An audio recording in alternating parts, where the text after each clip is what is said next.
Once upon a time, in a land far, far away, there lived a young man named Tom. Tom was a special person, for he dreamed of becoming a brave knight. He would spend hours every day practicing with his wooden sword and armor, imagining himself as a great hero, saving princesses and fighting monsters. One day, Tom's best friend, a farmer named Ben, came to visit him. "Tom, what are you doing?" asked Ben. "I'm practicing to be a knight," Tom replied with a big smile. "A knight? That's silly," said Ben, laughing. "You're just a farmer like me." "Not for long," replied Tom. "I'm going on a journey to become a knight, and I want you to come with me." Ben was hesitant at first, but he finally agreed.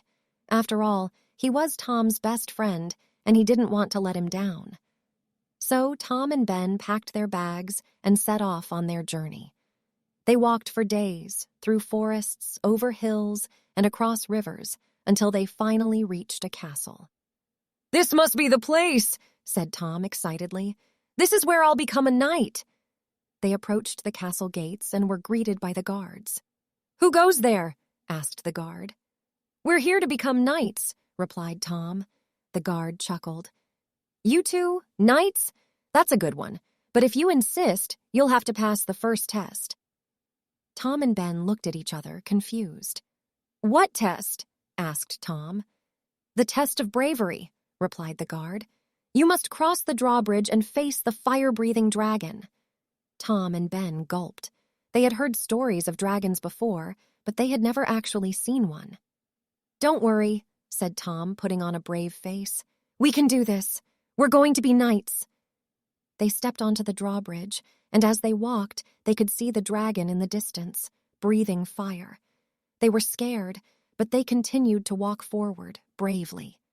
Suddenly, the dragon let out a loud roar and breathed fire towards Tom and Ben. They jumped out of the way just in time and continued walking forward. "This is it," said Tom. "We're going to be knights." And with that, Tom and Ben passed the first test and were allowed into the castle. Little did they know, their journey was just beginning, and there were many more challenges ahead. Tom and Ben were welcomed into the castle with open arms and were told about the next test. They had to defeat the evil wizard who lived in the nearby forest. Tom and Ben looked at each other, excited for the next challenge. They gathered their supplies and headed off into the forest. As they walked, they saw strange creatures lurking in the shadows. They heard strange noises and saw bright lights. They were scared, but they continued to walk forward, bravely.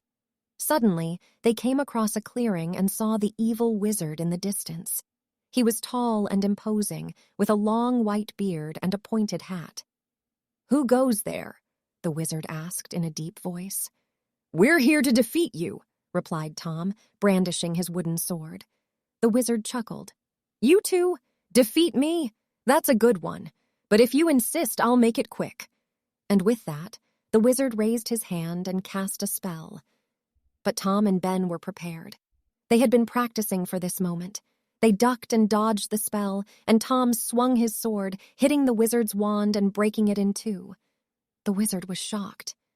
"How did you do that?" he asked. "We're going to be knights," replied Tom, smiling. And with that, the evil wizard disappeared, defeated by Tom and Ben's bravery. They had passed the second test and were one step closer to becoming knights. As they walked back to the castle, Tom and Ben couldn't help but feel proud of themselves. They had faced their fears and defeated the evil wizard. They were well on their way to becoming knights. But little did they know, there was one more test ahead, and it was going to be the toughest one yet. Tom and Ben returned to the castle, eager to hear about their final test. The castle's head knight informed them that the last test was a quest to retrieve a magical artifact that was guarded by a fierce dragon.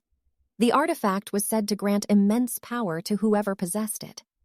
Tom and Ben looked at each other, excited for their final challenge.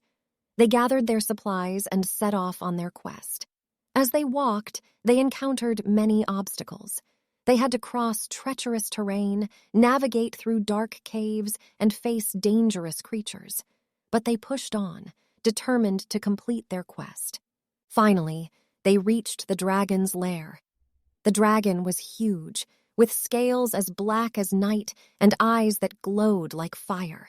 It let out a deafening roar, and Tom and Ben knew that this was going to be their toughest challenge yet. But they didn't give up. They fought with everything they had, using their bravery and their training to defeat the dragon. And in the end, they retrieved the magical artifact. As they held the artifact, they could feel the power coursing through them. They were elated. They had completed their quest and were finally going to become knights. But as they were leaving the dragon's lair, they heard a voice. It was the dragon. "Wait," said the dragon. "You have something that belongs to me." Tom and Ben were shocked. They thought they had defeated the dragon. "What do you mean?" asked Tom. "The artifact," replied the dragon. "It's a family heirloom, passed down from generation to generation. It was stolen from me, and I've been searching for it for centuries."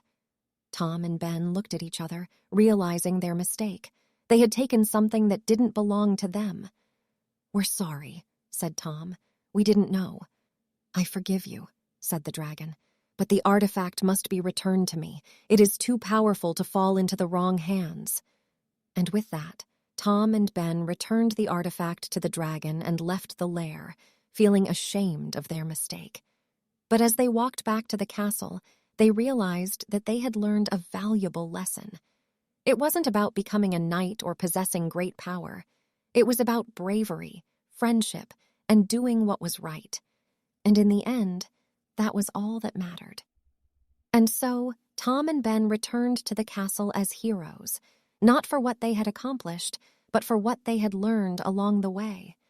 And from that day forward, they lived their lives as knights in all but name, embodying the bravery and goodness that true knights were known for.